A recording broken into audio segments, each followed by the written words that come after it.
S ಈ ಬಗ್ಗೆ HDK ಏನು ಹೇಳಿದ್ರು ಅಂತ ನೋಡ್ತಾ ಹೋದ್ರೆ ಅತಿಯಾದ ನಂಬಿಕೆಯೇ ಆಘಾತ ತಂದಿದೆ. ನಿನ್ನೆ ಕ್ರಾಸ್ ವೋಟ್ ಮಾಡಿರೋರ ಸಂಪೂರ್ಣ ಮಾಹಿತಿ ಇದೆ. 4 ಜನ ಕ್ರಾಸ್ ವೋಟ್ ಹಾಕಿದ್ದಾರೆ. ಅವ್ರು ಯಾರು ಅನ್ನೋದು ಗೊತ್ತು, ಯಾರ್ಯಾರು ಅನ್ನೋದು ನಮಗೆ ಗೊತ್ತು. ಈ ಫಲಿತಾಂಶ ಕೂಡ ನನಗೆ ಮೊದಲೇ ಗೊತ್ತು ಅಂತ HDK ಮಾತನಾಡಿದ್ದಾರೆ. ಪಕ್ಷ ಉಳಿಸ್ತಕ್ಕಂಥದ್ದಕ್ಕೆ ನನ್ನ ಕಾರ್ಯಕರ್ತರು ನಾನೇನು ಅವ್ರಿಗೇನು ಅಧಿಕಾರ ಕೊಟ್ಟಿಲ್ಲ, ಅವ್ರಿಗೆ ಯಾರಿಗೂ ದುಡ್ಡು ಮಾಡಲಿಕ್ಕೆ ಅವಕಾಶ ಕೊಟ್ಟಿಲ್ಲ. ಅಂಥ ಕಾರ್ಯಕರ್ತರೇ ಇನ್ನೂ ಈ ಪಕ್ಷದಲ್ಲಿ ಉಳ್ಕೊಂಡಿರ್ತಕ್ಕಂಥದ್ದು. ಇಲ್ಲಿ ಕಾರ್ಯಕರ್ತರ ದುಡಿಮೆ ಮೇಲೆ ಬಂದು ಕೆಲವರು ಪಾಪ ಅವರವರ ವೈಯಕ್ತಿಕವಾದಂಥ ನಿರ್ಧಾರಗಳು ಮಾಡ್ಕೊಂಡೇನು ಹೋಗ್ತಾರೆ.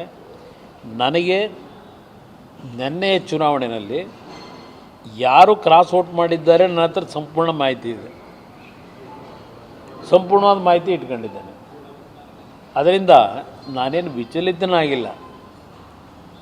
ಯಾರ್ಯಾರು ಕ್ರಾಸ್ ಔಟ್ ಮಾಡಿದ್ದಾರೆ ಅಂತಕ್ಕಂಥದ್ದು ಮೊದಲೇ ನಾನು ನಿರೀಕ್ಷೆನೂ ಇಟ್ಕೊಂಡಿದ್ದೆ, ಅದು ಯಾರ್ಯಾರಿಂದ ಹೋಗುತ್ತೆ ಅಂತ ಇದೆ. ಅದರಿಂದ ಇದೇನು ಈ ಚುನಾವಣೆಯ ಫಲಿತಾಂಶ ಕ್ರಾಸ್ ಔಟಿಂಗು ನನಗೇನು ಯಾವುದೇ ರೀತಿ ಆಘಾತ ಅಚ್ಚರಿ ಯಾವುದೂ ಉಂಟು ಮಾಡಿಲ್ಲ. ಮೊದಲೇ ನನಗೆ ಇದರ ಅರಿವು ಇಟ್ಕೊಂಡಿದ್ದೆ. ಅದರಿಂದ ನಾನು ಹೆಚ್ಚಿಗೆ ಈ ಚುನಾವಣೆಯಲ್ಲಿ ನಮ್ಮ ಮನೆ ದೇವಸ್ಥಾನಕ್ಕೆ ಹಾಕೋದೆ ಆರಾಮಾಗಿ ನನಗೆ ಗೊತ್ತಿತ್ತು. ಇದು ನಾನು ಸಾಂಕೇತಿಕವಾಗಿ ನನ್ನ ಪಕ್ಷದ ಶಾಸಕರು ಈಗಲೂ ಯಾವ ರೀತಿ ನಡ್ಕೋಬೋದು ಅಂತಕ್ಕಂಥದ್ದನ್ನು ಪರೀಕ್ಷೆ ಆಗಲಿ ಅಂತಲೇ ಇವತ್ತು ಅಭ್ಯರ್ಥಿ ಹಾಕಿದ್ದಾರೆ. ದೊಡ್ಡ ಗೌಡ್ರದ್ದು ಅದೇ ಹೇಳಿದ್ನಲ್ಲ, ಅವ್ರಿಗೂ ಅತಿಯಾದಂಥ ಕೆಲವ್ರ ಮೇಲೆ ನಂಬಿಕೆ ಇಟ್ಕೊಂಡವರಲ್ಲ. ಆ ನಂಬಿಕೆ ಏನು ಅಂತಕ್ಕಂಥದ್ದು ಅವ್ರಿಗೆ 70 ವರ್ಷದಲ್ಲಿ ಆಗಿರತಕ್ಕಂಥ ಹಲವಾರು ಪೆಟ್ಟು ಮೇಲೆ ಪೆಟ್ಟು ಬಿದ್ದರೂ ಅಯ್ಯೋ ಏನೋ ಪಕ್ಷಕ್ಕೆ ಏನಾದರೂ ತೊಂದರೆ ಆಗಬಾರ್ದು, ನಾವು ಈ ಥರ ಕಳಿಸ್ಬಿಟ್ರೆ ಅಂತೇಳಿ ಏನೋ ಒಂದು ಅವರಿಗೆ ವ್ಯಾಮೋಹ.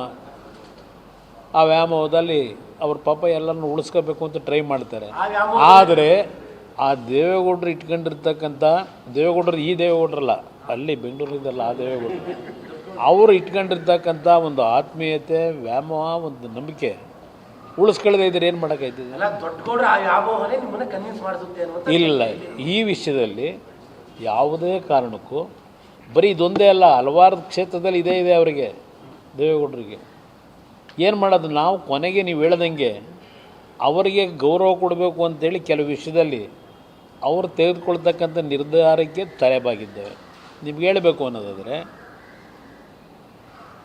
ನಾನು ಒಂದು ಬಾರಿ ತಗೊಳ್ಳೋಂಥ ನಿರ್ಧಾರ ಅವರ ಅಭಿಪ್ರಾಯಗಳಿಗೆ ವಿರುದ್ಧವಾಗಿ ಹೊಸಬ್ರು ಬರ್ತಾರೆ. ಅದೇ ಜನ್ಜಿ ಅಂತ ಈಗ ಹೊಸದಾಗಿ ಶುರುವಾಗಿದೆಯಲ್ಲ, ಬಹಳ ಜನ ಬರ್ತಾರೆ. ನಾನು ರೆಡಿಯಾಗಿದ್ದೀನಿ. ನಾನು ಈ ಪಕ್ಷದಲ್ಲಿ ಯುವಕರುಗಳಿಗೆ ಹೆಚ್ಚಿನ ಆದ್ಯತೆ ಕೊಡಬೇಕು, ಹೊಸ ಮಕ್ಕಳಿಗೆ ಅಂತಕ್ಕಂಥ ನಿರ್ಧಾರ ಮಾಡಿದ್ದೇನೆ.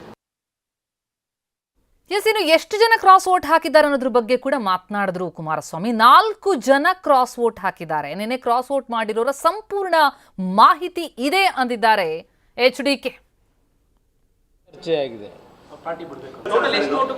ನಮ್ಮಲ್ಲಿ 4 ಜನ ಮಾಡಿದ್ದಾರೆ. ಯಾರು ಅಂತಕ್ಕಂಥದ್ದು ಗೊತ್ತಾಗಿದೆ, ಅದು ಚರ್ಚೆ ಆಗಿದೆ. ನಮ್ಮಲ್ಲಿ 4 ಜನ ಮಾಡಿದ್ದಾರೆ. ಯಾರು? ಇನ್ನು GTD ಕುರಿತಂತೆ ಮಾತನಾಡಿದ್ರು HDK. GT ದೇವೇಗೌಡ ಒಂದಲ್ಲ 2 ಕಾಲು ಹೊರಗಿಟ್ಟಿದ್ದಾರೆ. ಅವ್ರ ಬಗ್ಗೆ ಈ ಹಿಂದೆ ಏನ್ ಹೇಳಿದ್ನೋ ಅದೇ ಅಂತಿಮ. ಅವ್ರ ವಿಚಾರದಲ್ಲಿ ನನ್ನ ಸ್ಟ್ಯಾಂಡ್ ಬಹಳ ಕ್ಲಿಯರ್ ಇದೆ ಅಂದ್ರು HDK. ನನ್ನ ಹತ್ರ ಅವ್ರ ಹೆಸರೇ ತರಬೇಡಿ, ಅವ್ರ ಹೆಸರು ಎತ್ತಲೇಬೇಡಿ ಬಿಡಿ. ನನ್ನ ಹತ್ರ ಅವ್ರ ಹೆಸರೇ ತರಬೇಡಿ. ನಾನು ಕಳೆದ 1.5 ವರ್ಷದಲ್ಲಿ ಅವ್ರ ಬಗ್ಗೆ ನಾನೇನಾದರೂ ಮಾತನಾಡಿದ್ದೀನ? ಮೊನ್ನೆ ಚಾಮುಂಡೇಶ್ವರಿ ಕ್ಷೇತ್ರದಲ್ಲಿ ಸಭೆ ಆಯಿತು, ಅವ್ರ ಹೆಸರನ್ನೇ ಏನಾದರೂ ಎತ್ತಿದ್ದ? ನಾನು ಅವರ ಹೆಸರು ಬಗ್ಗೆ ಚರ್ಚೆ ಮಾಡೋದೇ ಬೇಡ. ಹೌದು, 1 ನಿಮಿಷ ಬ್ರದರ್. ಅಂತಿಮವಾಗಿ ಯಾರೇ ಹೋಗಿ ಚರ್ಚೆ ಮಾಡಿದ್ರು ಅಂತಿಮವಾದ ನಿರ್ಣಯ ನನ್ನ ಕಾರ್ಯಕರ್ತರ ಅಭಿಪ್ರಾಯಗಳೇನಿದೆ ಅದನ್ನು ಇಟ್ಕೊಂಡು ನಾನೇ ತೀರ್ಮಾನ ಮಾಡ್ತೀನಿ. ಅವ್ರು ಯಾರು ವೈಯಕ್ತಿಕವಾಗಿ ಪಾಪ ಅವರವರು ಆತ್ಮೀಯತೆ ಏನು ಇಟ್ಕೊಂಡಿರ್ತಾರೆ ಅದ್ರ ಮೇಲೆ ಹೋಗಿ ಪಾಪ ಏನೋ ಚರ್ಚೆ ಮಾಡ್ಕೋಬೋದು. ಆದರೆ ಪಕ್ಷದಲ್ಲಿ ಅಂತಿಮವಾದ ನಿರ್ಣಯ ನಾನೇ ಮಾಡಬೇಕಾದಂಥ ಅನಿವಾರ್ಯತೆ ನನಗೆ ಸೃಷ್ಟಿ ಮಾಡಿದ್ದಾರೆಲ್ಲ.